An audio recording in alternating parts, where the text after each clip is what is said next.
runtii sharaf bay ii tahay waana ku faraxsanahay inaan kala soo qayb galo xafladdan qiimaha leh sida qiimaha leh loo soo agaasimay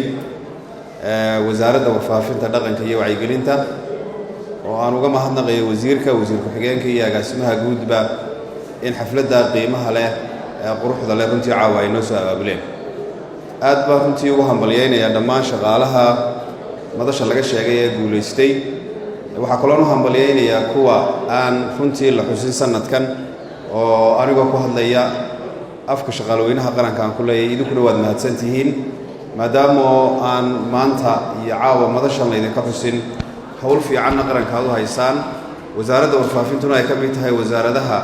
ugu faca weyn ee ugu qiimaha badan ee runtii qaranku ku taagan yahay marka shaqaalahaas aad baan u hambalyeynayaa waxaan aad ugu hambalyeynayaa oo kale agaasimaha waaxda cududda horumarinta shaqaalaha wasaaradda warfaafinta oo runtii dabaqay xeerka shaqaalaha dawladda oo ka dhalanayeen habraacyadii lagu qiimeynayay shaqaalaha dawladdu oo sheegayay hanaanka iyo sifooyinka lagu qiimeynaya shaqaaluhu inay mudan yihiin in laga qaybgeliyo agaasim waaxeedyada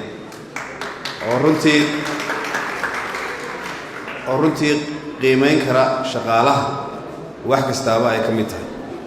waan qirayaa wasiir ku-xigeenka iyo agaasimuhu inaanay wax roolo weyn ku lahayn qiimeyntaa la sameynayey oo xeerku iyo habraacyada iyo nidaamka hay-adda shaqaaluhu ay u dejisay ay ahayd mid la daadejiyey oo agaasim waaxeedyada la geeyey agaasim waaxeedyaduna shaqaalahooga ay qiimeynayaan marka runtii waa ku kalsoonahay waana qirayaa in shaqaalaha la qiimeeyey ay ku yimaadeen hannaan daahfuran oo runtii laga qaybgeliyey shaqaalaha u sarreeya ilaa shaqaalaha u hooseeya oo aan lagu kala soocin darajo midab aqoon karti laakiin lagu kala soocay waayo aragnimadii aqoontoodii iyo runtii horumarka ay ka sameeyeen goobta shaqada shaqaalaha la abaal marinayo shaqaale hooseed baa ku jira shaqaale dhaxa ku jira shaqaale saraba waxaana keenay runtii habraacyada iyo nidaamka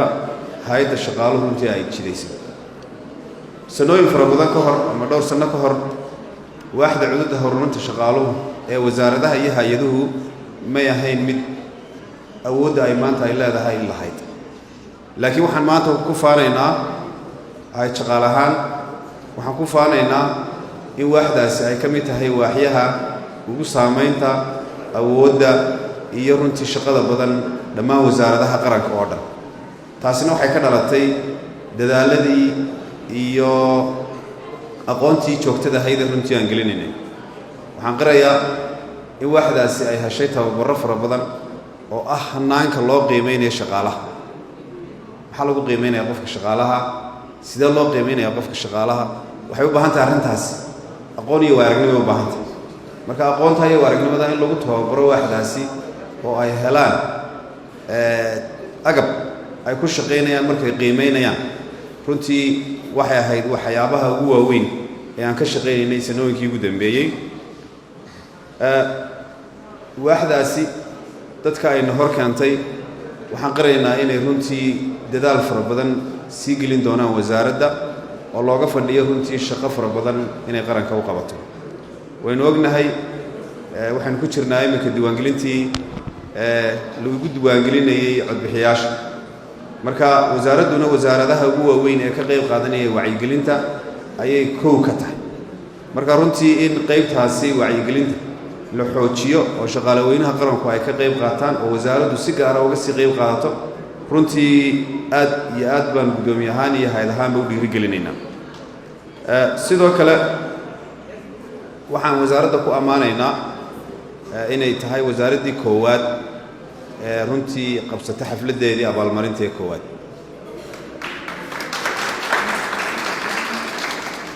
waayo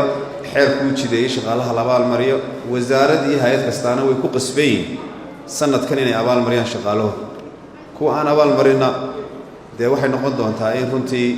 xeerka dib loogu xuso oo loogu sheego inay mudan yihiin shaqaalaha in lagu idhaahdo waad mahadsantihiin shaqaalaha in la xuso oo la dhiirigeliyo waxay ka mid tahay waxyaabaha shaqada wanaajinaya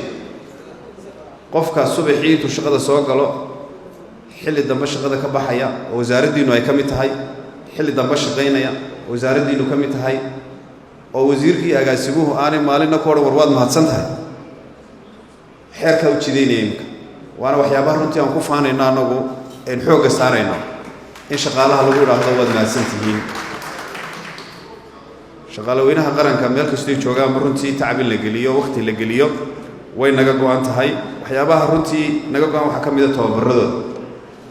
waaxda cududa horumarinta shaqaalaha waqti badan iyo tacab badan baan gelinay waxaana ka filaynaa in iyaduna ay sii tababarto shaqaalaha markaas oo la sii daadajiyo tababarada ay qaataan oo wasaaradaha iyo runtii ay ka muuqdaan goobaha shaqada aqoonta casriga maanta way isbedeshay waayo raadiyo hargeysa iyo telefishinka qaranka oo ah rukunada aynu ku faano waxaynu u baahannahay inay la jaan qaadaan habkan casriga ah ee social media maanta uu dominate gareeyay marka wasaaradda oo ka mid ah wasaaradaha ugu shaqaalaha badan waxaan ku boorinayaa oo ku dhiirigelinayaa inay ka mid noqdaan dadka saamaynta ku leh ee dadka jiheeya wax laga dhagaysto wax laga barto iyagoo adeegsanaya social media waayo waxa ugu badan ee wasaaraddu ay haysaa waxa weeyaan wacyigelin dhaqan in labadaasi markaa la xoojiyo oo runtii waqti badan la geliyo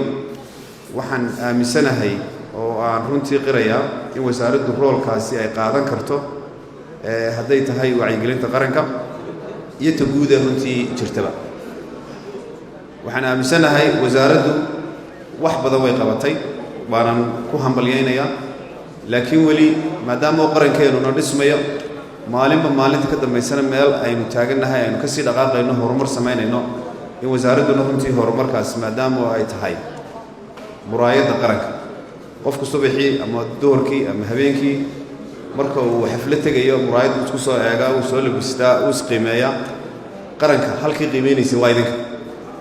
marka runtii inaad idinkuna roolkiina qaadataan oo wasiirka iyo wasiir ku-xigeenka iyo agaasimahaba aad ku taageertaan qorshaha qaranka ay u dhigeen ee wacyigelinta iyo dhaqanka horumarintiisaba inaad ku taageertaan ugu dambayntii shaqaalaha guulaystay waanu ducaynayaa in ilaahay sanadka dadaalka ay sameeyeen mid ka sii weyn ay gaadhsiiyaan wasaaradda kuwa aan guulaysanna waxaan leeyahay anoo idin hadlaya waa mahadsantihiin qiimayntaa la sameeyey ee aad joogtayseenna wasaaradda waan uga mahadnaqaynaa runtii waana qirayaa inay mudan yihiin intan iyo inka badanba laakiin waxay ku yimaadeen un habraacii iyo nidaamkii loo dejiyey dahfurnaanta sheegayey marka dhammaantiin waxaan leeyahay hambalyo wasalaamu calaykum waraxmatullahi wabarakaatu